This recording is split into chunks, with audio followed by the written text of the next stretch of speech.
by piecing the events and incidents in our lives, incidents that may seem isolated or sometimes disparate, and some will remain a mystery altogether, that we are able to derive a better understanding of the tapestry of our lives.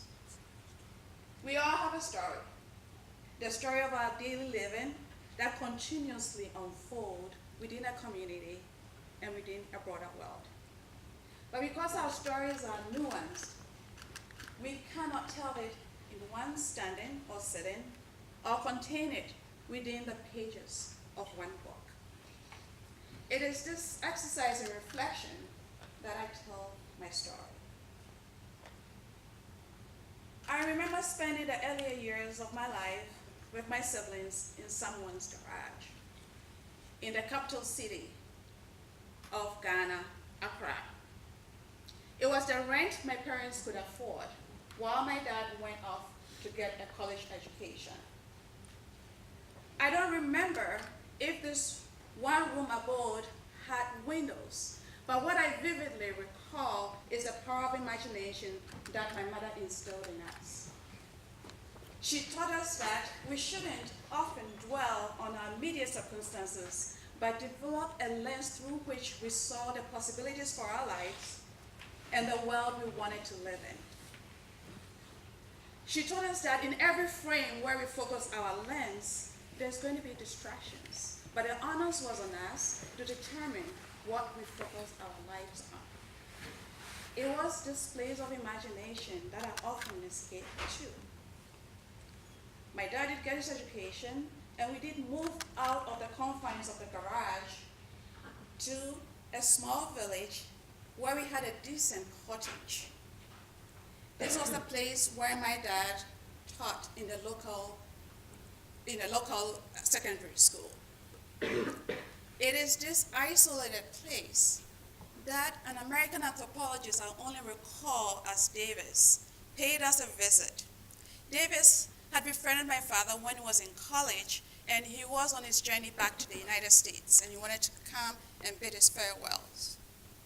He stayed a couple of days, and within his short stay with us, he gave us the first ever colored photograph that we had ever seen. And when my dad received that photograph in the mail, he put it in a plastic sheet and went to town to talk to anybody who would listen to him to show him this photograph. It was during this time that I talked to Davis through using my father's interpreter, asking him that I wanted to be able to speak English like him and also be able to read. After all, in my imagination, this was possible.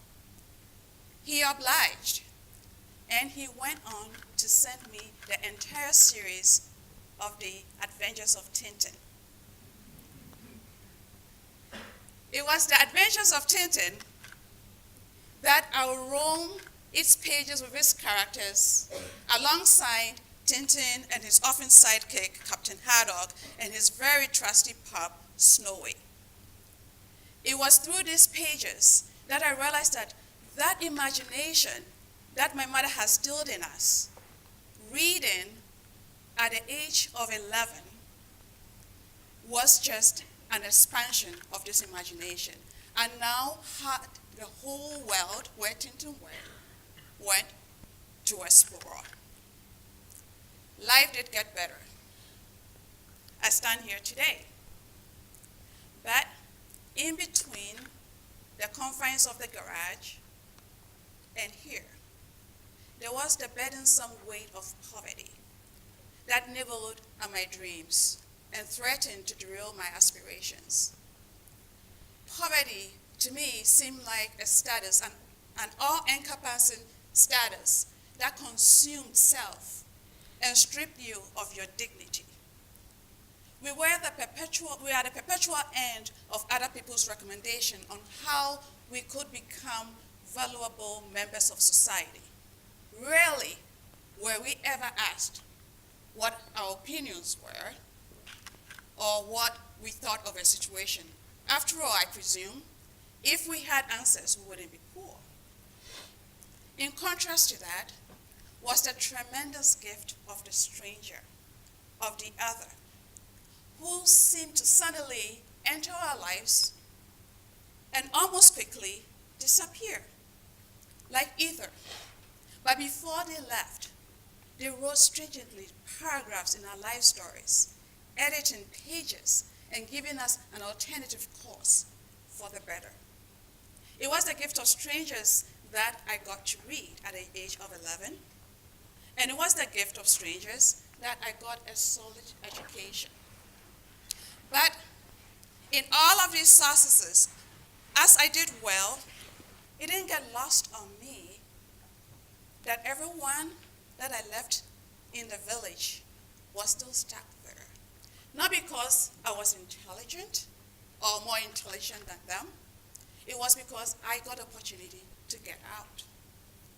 So I thought, maybe I will write the stories of the poor and let people know all the potential that is lost, not because of lack of will or desire to do well, but a lack of opportunity. My imagination, it couldn't stretch that far for me to want to be able to write the stories. I wanted to live my life, but there was another idea that was percolating. The idea of what if we went to these places and created opportunities for the communities in these rural villages. And that came with the idea of my company, which I founded, and where we seek to alleviate poverty by connecting artisans in developing countries to consumer markets worldwide. We do this by talking to our artisans and to determine where it is that they want to take their life's journey. But inspiration and imagination alone does not produce tangible results. So what we do is we provide access to global markets, healthcare for all our artisans. We also have our artisans determine the price of their products, prices that they know is worth the work that they've done, price that they know that they can live off and live sustainably out of poverty. We are also collaborating with them in social programs that they deem worthy, like putting libraries in the communities that they work. We negotiated with the Ministry of Health by getting mosquito nets to some of the community that are basket weavers.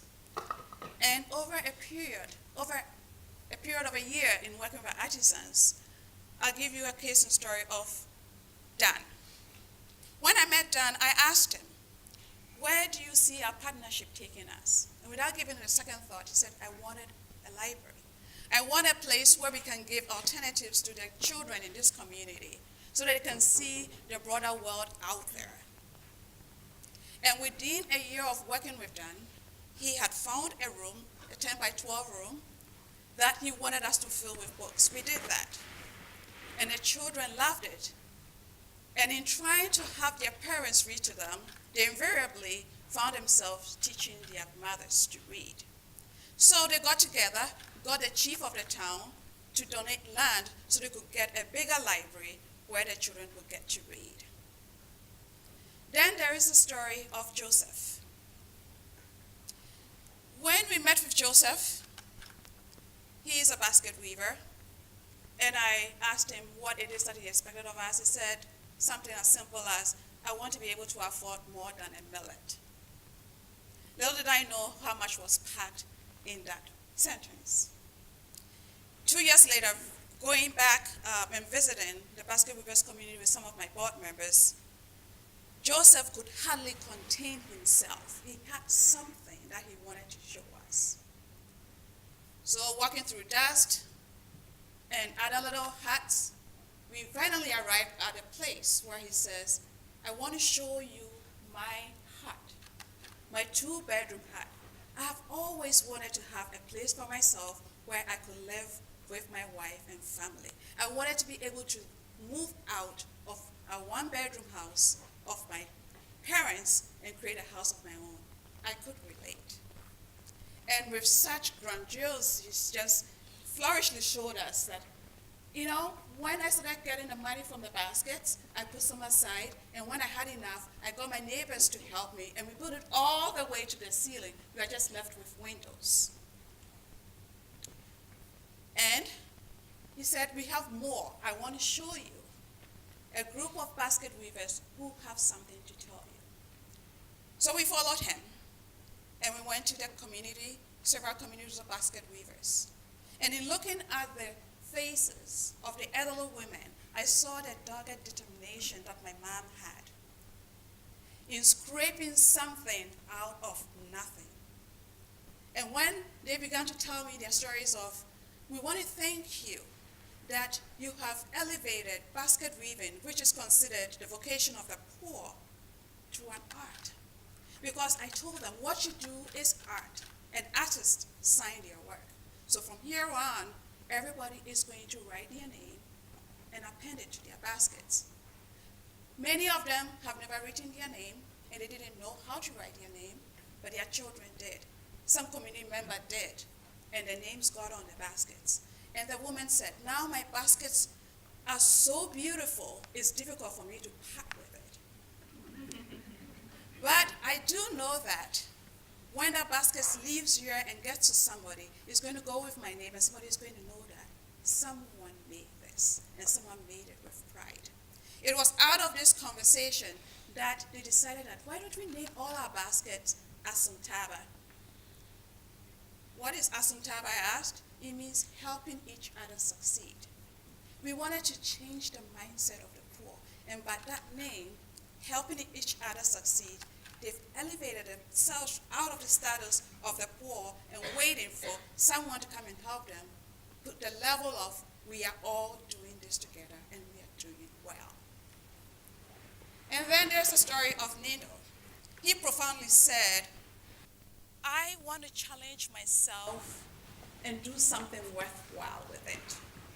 Nino was making soap when we met with him. 8 months.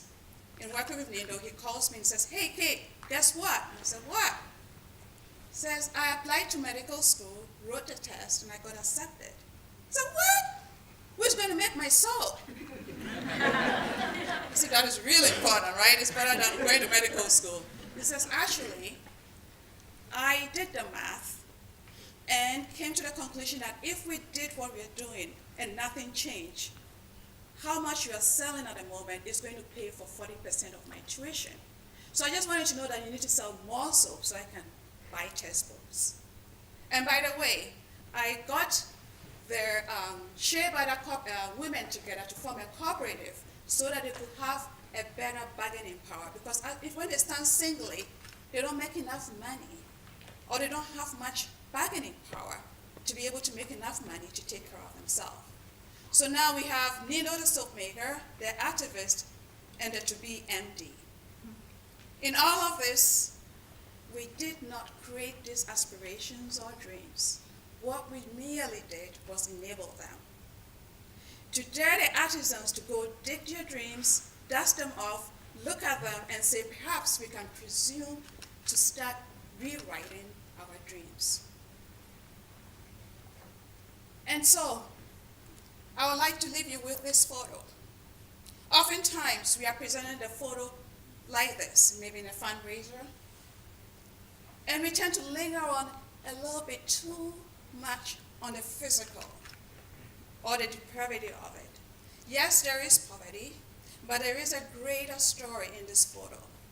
There is the story of human compassion and a yearning to do better, of an older brother looking out for a younger one, and a younger one looking up for direction. And of course, there is a book in hand, so I presume there is imagination.